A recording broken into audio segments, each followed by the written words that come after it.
Hey everybody, it's Andy's Free Guitar Chart Videos here. Welcome to my YouTube subscribers and my Facebook group friends, and anyone who's found this video wants to learn more about music theory and guitar charts, and to some extent piano chart here today. Keep in mind that these colors in this diagram here that it took me half the night to do and half the morning to do the finishing touches. These colors are on my guitar here. My guitar, of course, is down tuned, so it's down C tuned, not down D tuned. So your fret nut would be here. You don't have any of this usually, unless you got a bass guitar or something. And the colors, you know, again, we have G. Okay, which is red. Here's your G. Now that low G would be here. Here's your low E.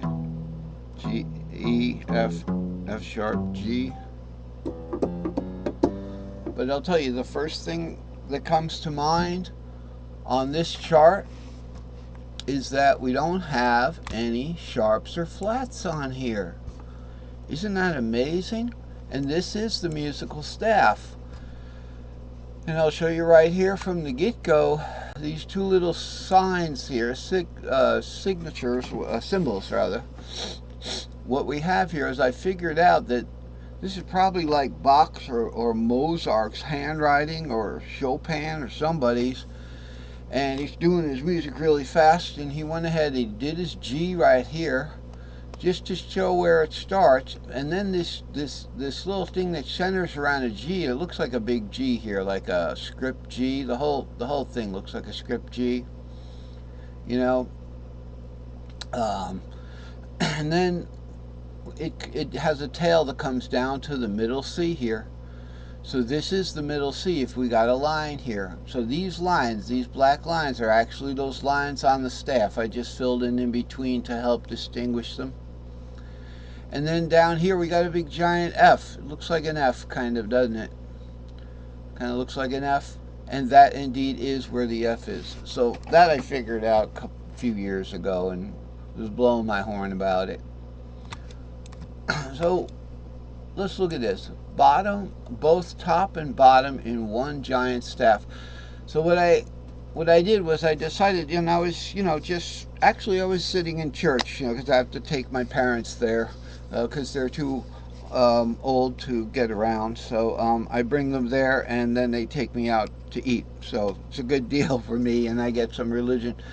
And I was thinking, I thought of this, that the staff is just one giant staff. It's like, where are these notes?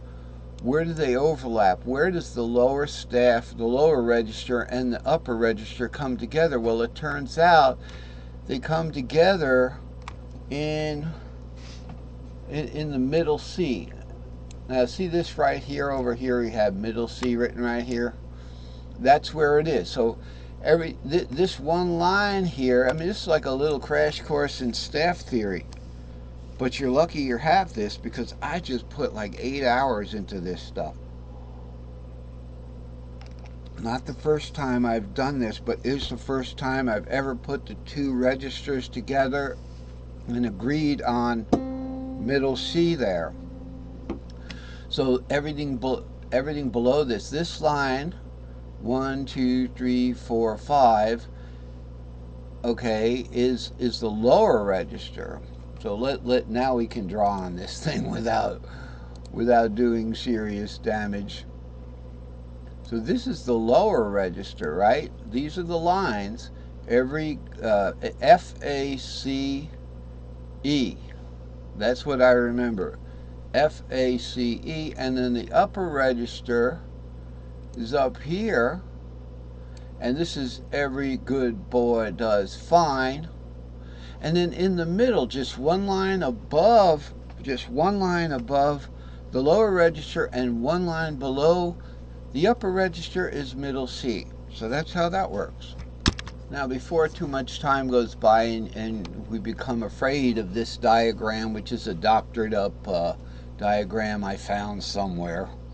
Yeah, it's just basically the notes, and then I got a couple of diagrams and added them together to make one staff here, one big giant long thing. And this does start on the G here, and the A, and the B, and notice how the lower register goes down 1, 2, 3 lines like that to that low G. That would be this guy, if I'm not mistaken.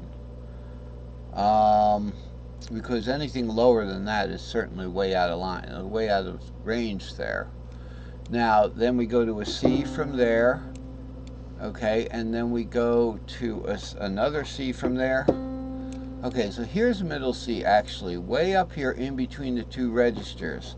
So down here, we have another octave down C, and then down here, we have another octave. Let me turn it up a little bit. Here's our lower G. This is the low G. I doubt you have this on the guitar, okay? Because our guitar lowest G is right here. So I have this note because I'm down C tuned. That's as low as I can go. I tried down E tuning it, and the strings start flailing and making noise and not really making a good note. So that's the lower part of the lower register. Now I just want a few words. Okay, now as we come out of the lower register, we get into these notes here. Now this is the end of the lower register, right? As we get into these notes, you'll see them on the musical staff lower register. You'll see them just as little notes like this. You'll see them as little notes. You know, if that was the note, they'd put the line under it. You'd see them as little additions to the lower register, and it would be separated. So they're separated. The upper register and lower register are separated. But that is not accurate if you were just looking at all 17 lines. All 17 lines are right here. Okay, so we got like 1, 2, 3, 4, 5, 6, 7, 8, 9, 10, 11, 12, 13, 14, 15, 16, 17. You know what I'm saying. All 20 lines, whatever the whole thing is. Okay, so that lower register goes up into the upper register. Here's middle C, no doubt. Okay. And middle C is the line in between the lower register and the upper register. So the lower register ends here. You'll see these notes listed with the lower register. Okay. Now you're not going to get too much of that here. They are separated. This big G comes down to this C right here is your middle C. They're separated here, but this isn't completely accurate, right? It's just not completely accurate. If I took some lines here, right, and we wanted to put them down in between here, would they fit? No. Well, they might. It doesn't look too bad. It's not too far off the mark there.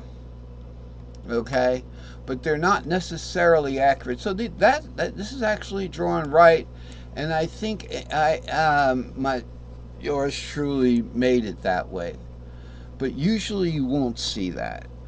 You will see the two registers separated by more than what would be on the lines of a graph. So you're basically looking at part of it. The other part in between is just blank space. These are not connected. This wire length is not as long. It's longer than what we're putting. So that's the way that works. So this is a really, really cool idea, because now we have middle C, and we can just go down from there.